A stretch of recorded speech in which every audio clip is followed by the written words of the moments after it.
I'm gonna take y'all back to this place, way back in this place, and show y'all something right quick. I got this lead on this piece of equipment that we can go look at. I'll tell you about it when we get there, but I got a surprise for you when we actually get there. But man, I hope I start hearing banjo music here in a sec. I hope I'm on the right road. So here it is, the old Firetruck. Let's get out and look at it.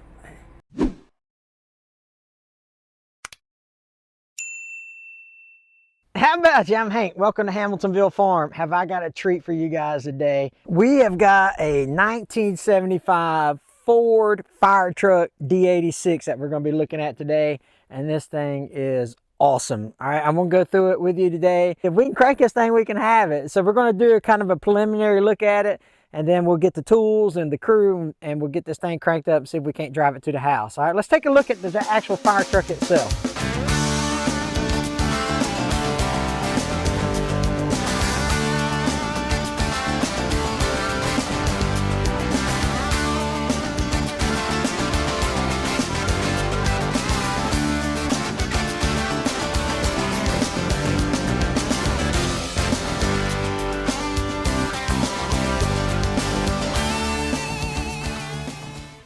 All right, it's old cab over. So I've got to do some research on how to actually get the cab lifted up. I can see that it lifts up somehow or another, but let's look at the inside. I mean, it's in good shape, man. Look at the tires. So the story behind this truck is the people that own the property bought it for fire prevention and stuff like that. I mean, there's thousands of wooded acres around here where we're standing, and the people that got it for, you know, fire control, or when they were doing controlled burns, not wanting it to get out of control, things like that. And so they bought the fire truck, and then they were driving it to park it or store it or whatever, and the slave cylinder went out on it. That Ford truck has been sitting right there for 15 years, at the minimum at 15 years. So we're actually going to take a look and see if we can't get this. We're going to try to bring it back to life, so to speak. It's been sitting there a long time, and I think we can get to it. You know, I got a crescent wrench in the truck, so I think we'll be able to make it happen.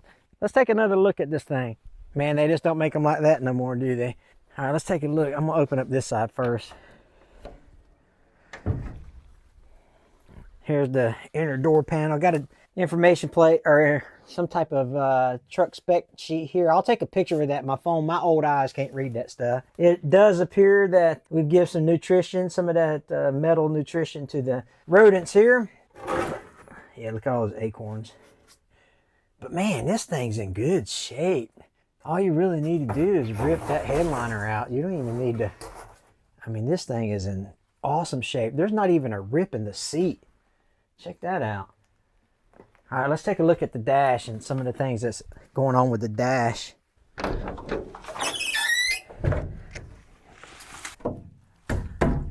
It's still got water in the windshield washer. Hey, you guys remember these, huh? How about those? A lot of you young guys watching, you don't know what that is. That might even be a horn right there. That's so funny. DeSoto County, evidently, is where it was from. I'm gonna get my butt dirty here sitting on this thing. Let's take a look. It's just a 5-speed, nothing fancy about that. Of course, you've got your radio that they have for the emergency purposes. They've got, here's your beacon and warning lights, evidently. 27,000 miles on it. Here's another thing you don't see a lot no more. How about that? An old lighter. So one thing we'll have to do is look for the key. I'm kind of scared to pull these down there. Oh, look at that. I mean, I'm not really scared. I'm not really scared per se. I already got the old handles for you. Look, those things still turn, man. Hold on, look at this. It still rotates. Man, this is going to be so awesome. Yeah, looking good in here, man. There's really not much to do on the inside at all. Let's look in the glove box here. Oh, well, we found their home. Oh, look at that. Boy, they were living in a Hilton. That's my only concern now. The rodents may have chewed some wiring that goes down to the engine compartment, so maybe we might have some issues cranking it up via electrical versus mechanical. The more we dig into it, we'll find out more about that. Man, they were letting these firemen have a lap of luxury. Look at it, it had an armrest on it. I can't believe how good shape it is. There's the old Motorola radio. Let's take a look around the outside of the truck.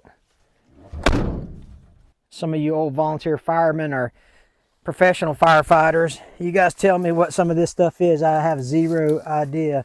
I'm gonna open this door slowly here. Oh, there's your battery box. Let's take a look at that.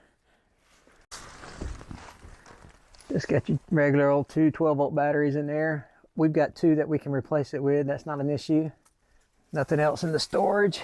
Let me close that back up. So you've got just a Zerk there. Let me try to get out of your light here. Evidently these are some water pump features here. You got some Zerks to do some greasing with, some radiator refill, a cooler is what that says there. And then you have the data plate for the motorized fire apparatus. And it talks about the Ford 3, it's a 389 XD model. Looks like 195 horsepower. And it throws out 750 gallons per minute at 2,000 RPMs. Man, this is pretty neat stuff here. Here's the pump drain here. Some type of primer. Here's a pump shift and a clutch. I don't know nothing about this. I'm just reading the labels at this point. Engine speed. You can reel in the hose with this one. Some foam. Man, this is pretty awesome. There's another throttle knob there. And now let's see. Okay, so foam system on this one. Obviously that's for a different type of fires. A relief valve. Let's take a look at the gauges here. This will tell you, I assume that's the amount of feet that you're doing with the right and left reels of the hoses that are coming out. Some lights. I don't know what this other stuff is. The placard says a vacuum and this one says a pressure. Don't know nothing about that. So you guys tell me in the comments what that means. Let's look at some more of this storage here. Gotta be real careful opening these things up. Oh yeah, look here. They got some more stuff in here. Like gaskets or something. Maybe body mount bushings or something. Yeah, that's what that looks like. Interesting. Some type of clamp.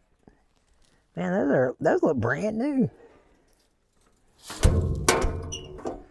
I can't believe the tires still have air in them, to be honest with you. I can't reach that one in the back. I'll have to bring a chainsaw. So let's go around to the other side and see what we got going on. This is the passenger side, or the starboard side for my Navy friends.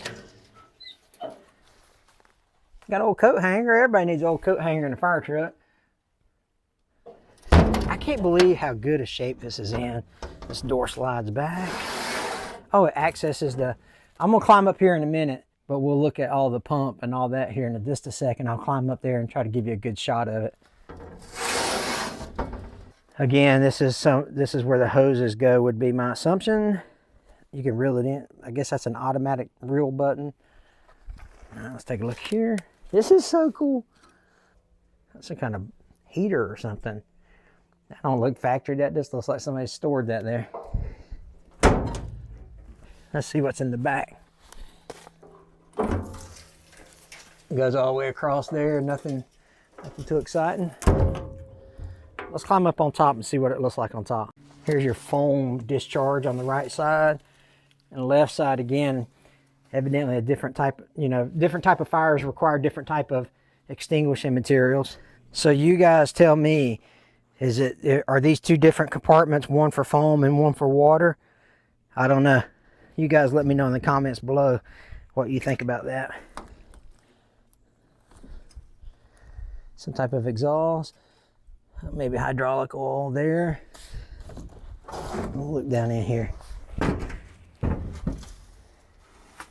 So here is the pump assembly. Would be my assumption. I'm just making that. I don't know if it is or not, but that would be what I think it is.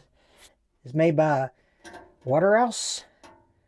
Yeah, capacity is 750 gallons per minute at 165 PSI discharge rate. Out of St. Paul, Minnesota. So any viewers watching from St. Paul, there you go. Your hometown's represented there. I see some solenoids down in that area that have, still looks like the wires are pretty good in it. And some fittings and stuff for this area. Don't look like they've been messed with too bad by the rodents. So that's good, but none of this stuff will actually start the truck. So let's take a look and see how to access the engine compartment. On the passenger side here, you open this little flap and you have a handle. And maybe it's locked, I don't know. Maybe I'll bring some liquid wrench out here. I think this is how you lift the cab. Maybe. I'm not sure. I gotta do some research on that. But I can see like a scissor type hinge here that looks like that goes to how you lift the cab. And I'm thinking about cab over semis. They've got a jack system to lift cab over semis. So what do you guys think? You think we could get this thing cranked up or not? I think I'll bring enough starting fluid and a crescent wrench out here. I believe I can get it working. we're gonna go check this out. I'm gonna go home, do some research on it. We're gonna come back with the crew and we're going to get this whole thing. We're gonna drive it home. That's the plan. We're gonna crank it up and we're gonna drive it home. So y'all be looking out for part 2 of this video series, because the next one, this thing's gonna crank up and we're gonna drive it all the way home. We're probably 40 miles from the house. It'll make it. We got some back roads we can go down through, but I think we can make it. We'll ease it back to the house. Tires are good. You got tires and a good engine, you can make it. You don't need brakes. Brakes are optional. Hey, listen, click this white circle to subscribe. Click this video under here to see some more Will It Start videos. You guys take care. God bless.